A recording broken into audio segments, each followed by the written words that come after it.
Let's continue talking about the holiday. There's so much to talk about. We have always more and more and more. It never stops. So it says in the Bet Yosef, in the name of the Rivash, if a person sees Chametz on Pesach, it doesn't belong to him. Somebody else's Chametz. In the street, maybe he saw it, or somewhere else, wherever it is, right? So it says over there, you're not allowed to pick it up, even though it doesn't belong to you. What's the reason why? We're considered, you may come to eat it, by mistake. This is the reason why. They say, if you see Chametz on Passover, don't touch it. Just leave it alone. Let somebody else handle it.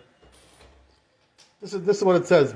Something interesting, by the way, that it says in the Gemara, Masechet Eruvin, Samech Daled, that if a person, in general, right, not on Passover, but in general, if a person sees food on the floor in the street, right, whether it's bread or some other food, what is he supposed to do with this? Right, just leave it there, or what? What is he supposed to do? So, don't touch. I'm not talking about Passover, right? Yeah. So, regular day, right, regular day. So, it says the Gemara over there that if you see it, you're supposed to pick it up, and put it somewhere else. Why? Why is that? What's the reason why? Because it's not kavod, for the food or to bread, that it should be on the street like this, It's not kavod. Somebody could come and step on it, and destroy it like that. People can walk over it. So we don't want people doing this, walking over the food. It's not kavod, it's not respect. Right, exactly, for the food. So why do we have to have respect for food? Because it's our, nutrition. It's our parnasah. It's our nourishment. So we need food. Hashem gives us food. We need that to live. So we shouldn't be mezalzel. That's the reason why. That's what it says in the Gemara. But the truth is, something interesting, that in the Rambam, Tur, Shulchan Aruch, they don't bring this halakha over there. They didn't bring it, even though it's written in the Talmud. So let's see. The question is, why is that, right? Why didn't they bring this?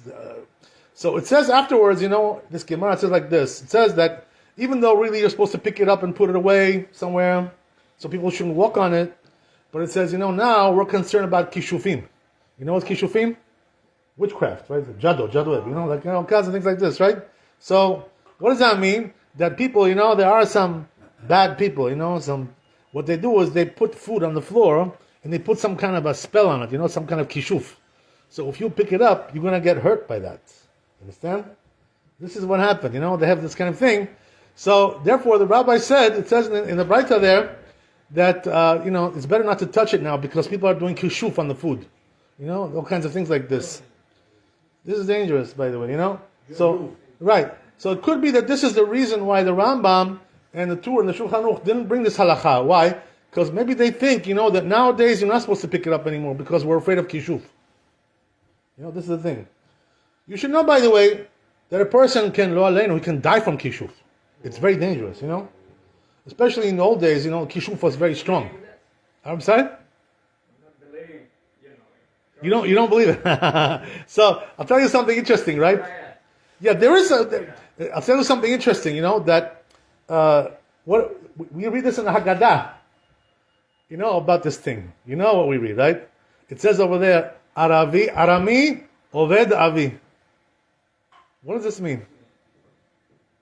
We read this in Haggadah. It's in Haggadah. It's telling the story, right? Arami Oved Avi. So what is that talking about? That Lavan was trying to destroy Yaakov Avinu and his family. How? Kishuf. He was doing kishuf on him. You understand? That's what it says. Yeah. That's what it says. So they say, that he was such an anti-Semite, this guy, anti-Shemi, He tried everything to destroy Yaakov and his family. All the kishuf, every type of kishuf. He tried. Rasha merusha, Rasha gamur. Understand? But it didn't work, because Yaakov Avinu, he had a lot of zechut. Because of his Torah, because of his, that he kept the Torah, his tzaddik, So, because of that, he wasn't able to harm him. But he was trying, all the time to do some kishuf, and wipe him out. Chach. So then, what does it say in the Haggadah? After that, it says, just like Lavan Harami, he tried to destroy Yaakov Avinu. Also, every generation, right? Bechol dor vador kamim aleinu le'abudenu. What does that mean? They're coming every generation to destroy us. So, is it true? Is it true or it's not true? It's very true. Today we have Hamas, we have Iran, right? Imach Shemam. We have Hezbollah, right? They're trying to destroy us every generation. Same thing. They try every time. They never stop trying. Who was the first one? Lavan. How was he doing? With Kishuf. Understand? So you see from here that Kishuf is very dangerous. A person can die from Kishuf. So lo aleinu, this is the reason why they say, nowadays, don't touch that food, because it may have Kishuf jado, some kind of spell on it.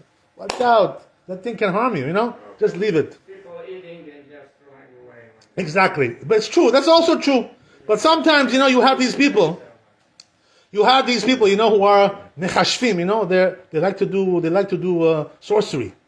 All kinds of things like this. There are people like this. Right? Who does these things? The women. The women are usually the ones who are into these things. Jado, this.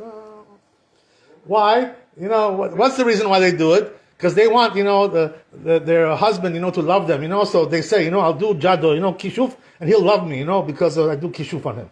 This is the reason, witchcraft, yeah. This is the thing, This is why they do it. They want their husband to love them, or some man, to fall in love with them, They do kishuf on him. They do sorcery. They do spell on him. This is what they do. They do it all the time. It happens all the time, Sometimes, by the way, you should know that this is why it's so dangerous, that a person, Torah warns us, don't go with a goya. Don't think that she's just a nice girl, because those goyot, they know how to do kishuf. And if they find you, nice Jewish guy, they're gonna do kishuf on you, and you're gonna go crazy. You're gonna go nuts. You're gonna go berserk. You don't even know what's going on. You think, I fell in love with her. You didn't fall in love. She put a spell on you. What love? There's no love there. It's not love. It's a spell. It's kishuf. That's what happened to you. You don't understand. People don't know. They think, she's such a nice girl. What nice girl? She's a witch.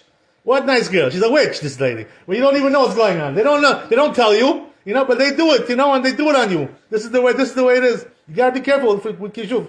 So this is the reason, they said not to pick up the food on the floor anymore, So therefore, the best thing to do now, even though it's brought down, by the way, in some poskim, it's brought down Mishnah Bura, Beratel, it's brought down this thing, but, the best thing to do is just to, leave it, What's it your problem? Your problem. It's not your problem. So then, what do we have to be careful about? We have to be careful, about one thing, which is that don't destroy food with your own hands. This you're not allowed to do. To step on it, to destroy it with your hands. You're not allowed to do that. So if you have some nice good food, or some nice bread, don't just, throw it away in the garbage, like this, It's not nice to do that. What should you do if you want to throw away bread? How do you do it? Put it in a separate bag, and then put it in the garbage. Why? Because this way you're not destroying it, because the bag is protecting it from being destroyed. Give it to the bird. Yeah, the truth is, it's better not to give it to the birds. You know why? Because they say, don't give human food, to the animals. It's not for them, it's for us, this food. But you know what I mean? Yeah, you're right, but that's not for them, this food. Hashem gives them their food, they have their, everybody, Hashem gives them, He gives parnasah to everybody, don't worry. The animals, they have what they need. The cats, they have what they need. The dogs, they have what they need. Everybody's got what they need. Hashem gives everybody what they need. Don't worry about that. That's not your problem, So this is the reason why, the best thing to do is with bread or, with food or something, don't destroy it with your hands. What you do is, put it in a separate bag and then put it away. Why? Because this way, you're not destroying it, when you put it in the garbage bag, in the garbage can. You're not destroying it with your hands. I'm sorry? Yeah, tzalacha, yeah, of course. Yeah, you have to be careful with that. But this thing, about picking it up, the reason why they told you to pick it up is because, somebody's going to step on it and destroy it. But, here, because of kishuf, we're afraid, This is why we don't do it anymore. That's why we stopped doing this kind of thing, So just leave it there. Shem Yirachem, right? But you don't put it there in the street, You shouldn't do that yourself, You're destroying the food like that. That you shouldn't do. Okay, that's one interesting thing I wanted to tell you. But as we said, right, all the more so on Passover because it's chametz, don't touch it. You're not allowed to, because you may come to eat that thing, So don't touch chametz on Passover, Leave it, whatever. It doesn't matter. It's yours, it's not yours, whatever it is. By the way, what is a person supposed to do if he found chametz, right? His own chametz on Passover. Let's say he didn't sell chametz, right? He didn't sell. He found chametz in the house. What are you supposed to do with that? So if it's Chol HaMoed, right? You're supposed to burn it. You know, you got to burn that thing. You know, yeah, you have to burn it right away. When you see it, you got to burn it. But on Yom Tov, are you allowed to burn the chametz on Yom Tov? No. So what you have to do is, cover it with a kli, and then when Yom Tov finishes, after you do Havdalah, right, and everything, Chol HaMoed, you burn it then. That's what you do. This is the way it's done. So you got to be careful also about that. One more thing I'll tell you, we'll stop here. So I'll tell you something also interesting and important, that the Mishnah says that the first day of Passover, this is when we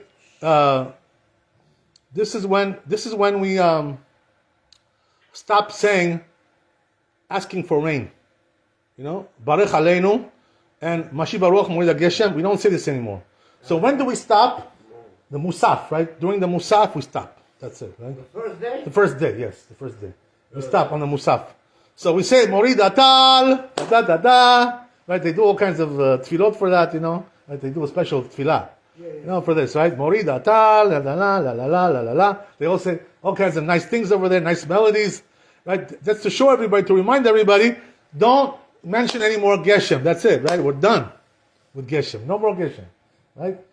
Why is it, by the way, that we don't want to ask for rain or mention rain after Passover? Why? What's the reason for this? So says the Gemara, the reason is because after that the rain is harmful. It's not good for the world anymore. It's harmful. What does that mean, harmful? It's harmful for the crops. It damages the crops. This is the thing. Now the truth is, this may not really apply here in Chutz La'aretz, but in Eretz Israel over there it's harmful. For sure. There's no question about it. This is the reason why we cannot pray for rain after Passover, because after Passover, when rain comes, it's harming the agriculture, the farming, it's harming that, it's doing damage to that. That's by the way, the Hashem made it like this, that in Eretz Israel, in the summer, there's no rain. You know that, right? You don't get a drop of rain in the summer. Hashem made it this way. In Israel, after Passover, they don't pray for rain? Don't mention that word. Don't even say Geshem, right? Don't even talk about it. Don't even think about it. That's it. No more, right?